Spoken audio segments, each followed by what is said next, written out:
जय जिंदनाथ दोस्तों। क्या आपने कभी गौर किया है कि हमारे समाज में अच्छे बच्चे की डेफिनेशन क्या है?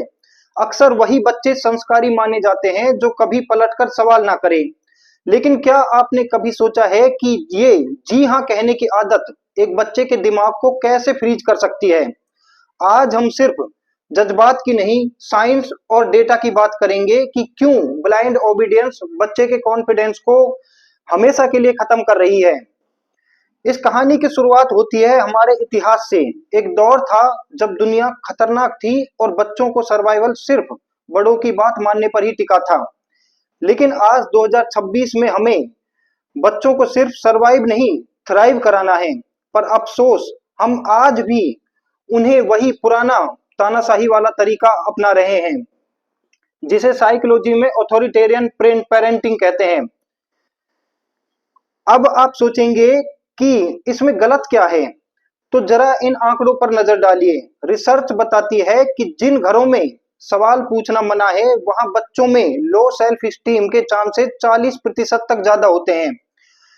यूनिवर्सिटी ऑफ विक्टोरिया की एक स्टडी कहती है कि ऐसे बच्चे पनिशमेंट से बचने के लिए एक्सपर्ट लायर्स बन जाते हैं। सोचिए, जब आप बच्चे को डांट कर कहते हैं कि चुप रहो, तो वो सच बोलना बंद नहीं करता, वो सिर्फ आपके सामने सच बोलना बंद कर देता है।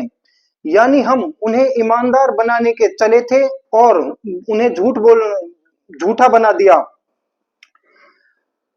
लेकिन ये बात सिर्फ झूठ तक नहीं रुकती, ये हमारे दिमाग के अंदर तक जाती है। न्यूरोसाइंस कहती है कि जब बच्चा डर में होता है तो उसके दिमाग का वो हिस्सा जिसे प्री फ्रंटल कॉर्टेक्स कहते हैं, जो लॉजिकल थिंकिंग के लिए जिम्मेदार होता है, वो ठीक से डेवलप नहीं हो पाता है, जिससे हमेशा बच्चे का दिमाग सर्वाइवल मोड में रहता है। इसका मतलब यह है कि जो बच्चा घर में ना नहीं कह पाता, वो बड़ा होकर बाहर की दुनिया में टॉक्सिक बॉसेस या गलत लोगों को भी ना नहीं कह पाएगा। आपने देखा होगा कि कई लोग ऑफिस में ओवर वर्क करते हैं, पर वो अपने बॉस को मना नहीं कर पाते हैं। इस डर की जड़ अक्सर वही बचपन की ब्लाइंड ओबीडियंस होती है। तो फिर रास्ता क्या है? क्या हमें उन्हें बिल्कुल आजाद छोड़ देना चाहिए? तो जवाब है बिल्कुल नहीं। हमें जरूरत है एक रिस्पेक्टफुल डायलॉग की, एक ऐसा माहौल जहां डिसिप्लिन डर से नहीं बल्कि लॉजिक से आए। इसे हम तानाशाही से निकालकर ऑथोरिटेरियन पेरेंटिंग की तरफ बढ़ते हैं, जहां बाउंड्रीज तो होती हैं, पर उसके पीछे एक वजह भी होती है। इसे अपने घर में लाने के लिए बस 3 छोटे बदलाव करिए। पहला, आप अपने बच्चे को किसी भी काम को करने या नहीं करने के लिए इसलिए फोर्स नहीं करिए कि क्योंकि ये नहीं कहिए कि क्योंकि मैंने कहा था, बल्कि उस काम को करने या नहीं करने के पीछे का लॉजिक बताइए। जैसे बच्चा अगर रात को बाहर जाना चाहता है, तो ये मत कहिए कि नहीं जाना मतलब नहीं जाना, बल्कि उन्हें सेफ्टी और नींद की इंपॉर्टेंस समझाइए। दूसरा, जब बच्चा सवाल पूछे तो गुस्सा होने की जगह कहिए, अच्छा सवाल है, चलो डिस्कस करते हैं।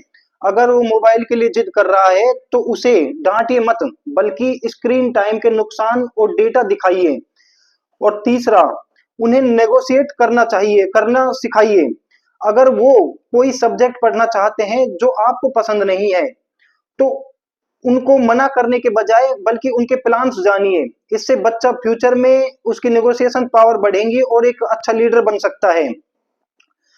अंत में याद रखिए कि बच्चे रोबोटिक फॉलोअर्स बनाने के लिए नहीं, बल्कि एक जिम्मेदार इंसान बनाने के लिए होते हैं। सम्मान डर से नहीं, हमेशा समझ से पैदा होता है। अगर आपको लगता है कि ये बदलाव हमारे समाज के लिए जरूरी है, तो इस वीडियो को अपने फैमिली ग्रुप्स में शेयर करें और कमेंट में लिखें चेंज, ताकि मुझे पता चले कि हम साथ मिलकर एक बेहतर पीढ़ी तैयार कर रहे हैं। अब अगली बार तक बी पॉजिटिव, स्टे इन्फॉर्म्ड। धन्यवाद।